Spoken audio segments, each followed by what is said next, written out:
अस्सलाम वालेकुम, क्या हाल है आप सबके। उम्मीद है आप सब लोग ठीक होंगे, खैरियत से होंगे।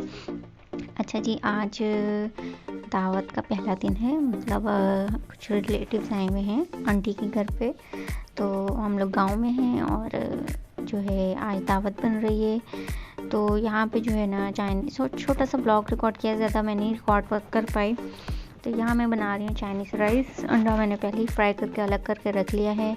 उसके बाद चिकन लिया था, उसकी छोटी छोटी स्मॉल जो है पीसेस किए, उसको फ्राई किया। जब फ्राई हो गया तो आलू, गाजर और इसके अंदर डाली है गोभी, ठीक है, और मटर बॉयल हैं। तो ये सारी चीज़ें डाल के बस इनको थोड़ा सा स्टर फ्राई किया है और उसके बाद काली मिर्चें और नमक शामिल करके रख दिया है मैंने उसको। तो बस उतनी देर में मैं यहाँ पे कबाब फ्राई कर रही हूँ। तो बस छोटे छोटे क्लिप ले सकी क्योंकि देर काफ़ी हो गई थी, तो इतना टाइम नहीं था कि पूरा मतलब एक प्रॉपर एक व्लॉग और सारी रेसिपी आपके साथ शेयर कर दूँ। तो इंशाल्लाह आपको जिस चीज़ की रेसिपी चाहिए होगी आप मुझे कमेंट बॉक्स में ज़रूर बताइएगा, तो वो रेसिपी आपके साथ में शेयर कर दूँगी। तो कबाब अब जो है ये काफ़ी सारे बना के हमने रख लिए थे। ये काम जो है ना हमने रात में ही करके रख लिया था। तो बस अब इसका जो है टाइम जो था थोड़ा सा बस उसमें फ्राई हमने किए। अच्छा जी, सारा चीज़ें मिक्स करके इसमें मैंने 2 से 3 गिलास पानी डाले, चावल शामिल किए और पानी जब खुश्क हो गया तो उनको मैंने 15 से 20 मिनट के लिए दम पे रखा है मैंने। और ऊपर से जो है अंडा और काली मिर्च की जो है वो गार्निशिंग कर दी थी। ठीक है जी, ये हमारे सिंपल से चाइनीज़ राइस तैयार हो चुके हैं। इसमें शिमला भी डालनी थी पर शिमला अनफॉर्चुनेटली यहाँ से नहीं मिल रही थी, तो इसलिए फिर मैंने नहीं डाली। अच्छा, ये मैंने डिश आउट कर दिया है और उस पर हल्का सा हरा धनिया जो है वो गार्निश करके डाल दिया है।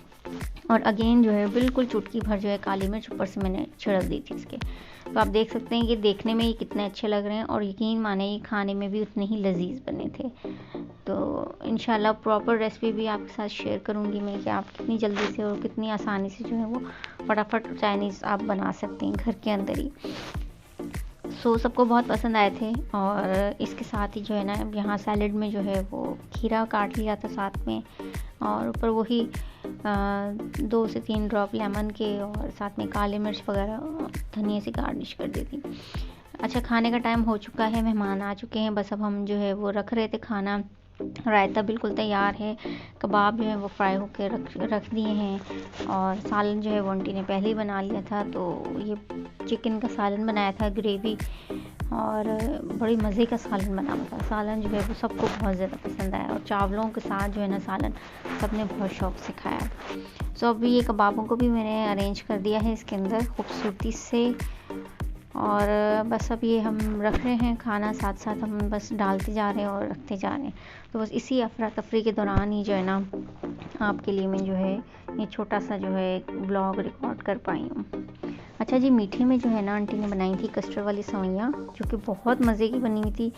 इसलिए मज़े की कह रही हूँ क्योंकि मीठा मैं बिल्कुल नहीं खाती, और ख़ास तौर पे इस तरह की जो है सेवइयाँ वगैरह दूध में बनी हुई, लेकिन ये बहुत यमी बनी हुई थी, बहुत मज़े की बनी हुई थी। इंशाल्लाह इसकी भी प्रॉपर रेसिपी आपके साथ में शेयर करूँगी। ये था हमारा छोटा सा व्लॉग। उम्मीद है आपको अच्छा लगा होगा। कमेंट बॉक्स में ज़रूर बताइएगा। मुझे दें इजाज़त। अल्लाह हाफ़िज़।